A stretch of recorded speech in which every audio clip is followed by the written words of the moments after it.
Okay, I'm here. This is Mickey. He's the one-eyed dog. This is Simba, and this is Miss Nala. And they are 3 dachshunds, and they never bark. No, I'm just kidding. They bark a lot, and that's why we're talking about barking in this video. Now, when dogs bark, they can bark for a number of reasons. I don't really care so much that dogs bark. I know people are like, huh? I want to find out why they feel the need to bark and address that, because barking is really a symptom. So if I chase the symptom, I'm not really addressing the root cause of the problem. In these guys' case, they moved from a quiet, smaller town to right across the street from Santa Monica City College. And so it's a very busy urban environment. There's all sorts of sounds. This is a breed that's already predisposed to bark. They're bred to do so. And so that barking is going to kind of work, is natural for them to do so. Now, when dogs bark, and these guys, I think the reason they're barking is they're barking to alert that people are here. Now, the problem with this is, for example, you can't see the shot, but there's really nice windows here, and it allows a lot of beautiful sunlight to come in the room. The problem with that is it also allows the dogs to look out, and they can see people passing by the street, by the house, which happens probably 500 times a day. Now, what happens is dogs see people barking. The way that dogs learn is the dog does something, and then something happens afterwards. This is one of the ways dogs learn. So for barking, for these guys, if Simba sees somebody outside and he barks at them, it appears that my bark made the person go away. So every time I bark, it reinforces the barking behavior. Now, the guardian here had an unfortunate incident where she was not able to be mobile and was very kind of bedridden for quite a while and not able to work with the dogs the way she wanted. So these dogs got in, I think, a habit of kind of nurturing and protecting her in their minds. And also developed they practice barking. And dogs are practicing everything they do. And so dogs have, just like us, they have the myelin sheath that develops over the neural pathways. And the more that they do the same action, the myelin sheath develops and it helps the neurons travel faster. This is why the more we type, the better at typing we get. Playing guitar, a sporting event, shooting a golf shot, or whatever it is. So dogs are practicing every single thing they do. So the problem with this is if somebody walks by the house and as a dog I see that action and I bark at them, the person seems to go away, which reinforces the barking behavior. The dog doesn't realize that person's walking by no matter what. Now these dogs are also, I think when they're barking, they're going from a quiet environment to such a busy environment, I think they're in a little bit of a state of hysteria. So they're not really thinking clearly, and we have 3 dogs. So when one barks, the other dog's gonna bark as well, just I don't know why, but I'm gonna bark.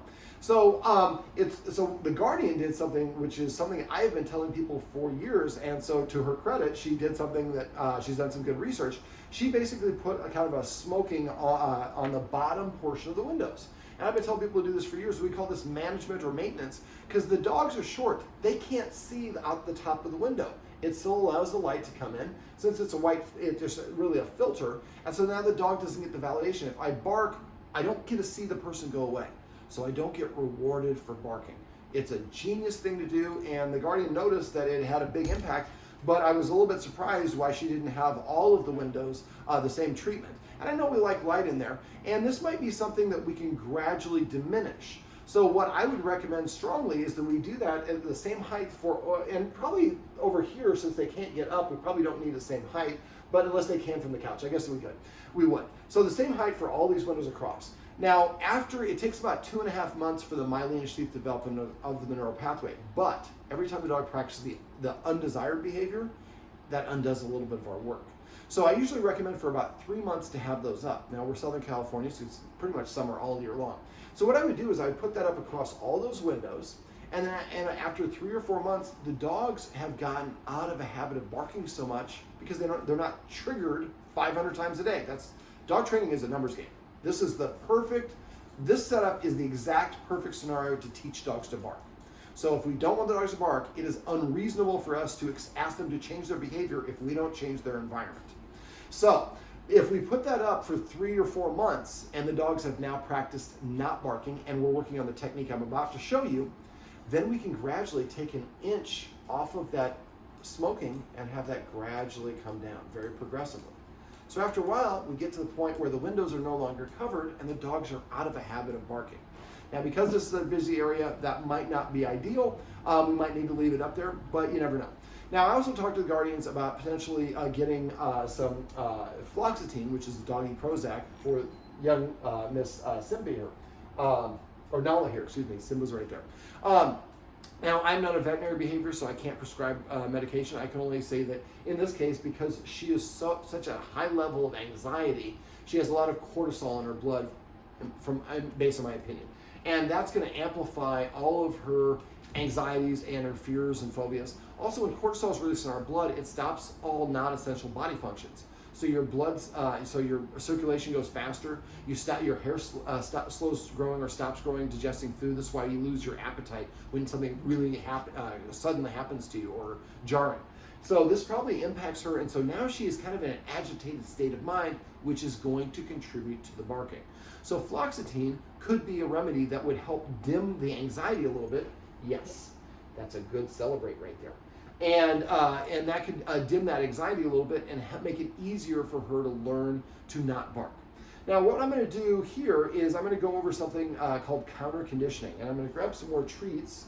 I have them right here. Thank you. If I could have just a handful, you're going to help me out with this one. So these are the two chief barkers. The old man here, he likes to bark, but he just kind of joins in. Yes. Yeah. So what we're going to do is I'm going to ask the guardian, and actually I'll be the one triggering since they're both facing the same direction. Now, because the barking is so strong, I'm going to start off with this. Now, before I mention it, you hear that little garbage truck. There's one that was right over here earlier, about an hour ago, about 10:30 in the morning. I would, next Friday at 10:20, I would have my phone ready, have that door open, and as soon as you see that garbage truck go out there and record the video. Really, just you need the audio. Is all you need, a voice recorder or whatever. Record the audio of the whole trash deal. And what I'm about to show you right now, you could do for that. And essentially, when the dog hears the beeping of the truck or the compression of the whatever it's doing and the compacting, the dog's gonna be like, somebody around here owes me a treat, because that sound has now been counter-conditioned to mean that something good is going to happen. So what I'm gonna have the guardian do is when I nod my head, I'm gonna have her knock on the wall. And at first she's gonna knock very lightly. Now, counter-conditioning is technically means that we wanna have the stimulus happen first, which is the knock. It's gonna be followed by a reinforcement, this one. Because they have such a strong proclivity to bark, I'm gonna set them up for success by holding these treats to their mouth right before she barks. All right, she knocks. She shouldn't bark. Now, this is technically, people will tell me this is not how you're supposed to do it. This is a little thing, a baby step that I do to set dogs up for success. I want to make sure it's a successful situation. All right, so I'm going to go ahead and hold these up here, and then she's going to go ahead and lightly knock, and then I release the treat. And you saw the ear went, and you saw the ear went up. So even though we did a little bit, that was still too much. And she also knocked multiple times, and I failed to mention that. I just want a single knock, and we're going to do about half of the knock that we got before. What we want them to do, we can see the ears twitch. We want to have no barking, then I release the treat. Or I release the treat for no barking, essentially. All right, so we're going to do this again. So single knock, very light. Even lighter. All right. Perfect. So you might not have heard that, but there was a knock there. There we go. And that was cheating. All right, go ahead. Yeah, I use that as a little distraction. And I'm using high value train treats. You need to use a treat the dog really likes. All right, go ahead. Now what we're going to do is we're going to very progressively, gradually increase the volume. I need some more treats. There we go. All right. Now, before we increase the volume, now we're going to flip it. We're going to have the knock, it's going to be followed by a treat. And this is the proper way to counter condition. So I started off that earlier one because I want to build what we have here now. All right, a little bit louder. And a little bit louder. So now we're at the sound level that before Mr. Simba here was barking at. A little bit louder. See it right there. I got a little bit more. And a little bit louder. Who's not barking? All right, we're a little bit louder. Oh, a little bit louder still. That knock would have caused the dogs to bark. Because we went very progressively, it was almost like they couldn't hear it. Or they, not that they couldn't hear it, but because it was not high enough to be jarring, and it was just a little bit higher than what was before, and each time it's followed by a treat. Now, technically, we could do the same thing with the visual of people walking by. The problem is there are so many people that walk by. The only way that's going to work is somebody's on duty 24/7. And these guys are going to be as fat as R2-D2 if we do it because of the amount of treats that we're going to do for it. So that's why I really highly recommend the maintenance of adding that screen so the dogs cannot see out the window. At the same time, doing this for the sound of the garbage truck. We can also do it for the sounds of the beep, beep, beep of the truck, a car door slamming, people talking outside. Make a list of all the things your dog reacts to and do this very progressively. And I would do this in like 1-2 minute practice sessions. You saw there wasn't a lot to it. Now, this is not the same knock as at the door or at the actual door to the courtyard. And so those would be things that we'd actually practice up to. But this is easier because it's not the same thing that's normally associated when people come in. Now, at the same time, I would try to come up with ringing a bell or something that you put outside the fence. So instead of when the delivery people come, they're not knocking. So they knock and we're not there to, that kind of undoes a little bit of our work. So I've had a lot of people just put a little, hang a bell from the door and just deliver people, please ring the bell. Before you do that, I would do this exercise. Before the bell goes outside, have the bell outside, ding, treat, ding, treat. After a while, they hear the ding and they're like, somebody around here owes me a treat, man.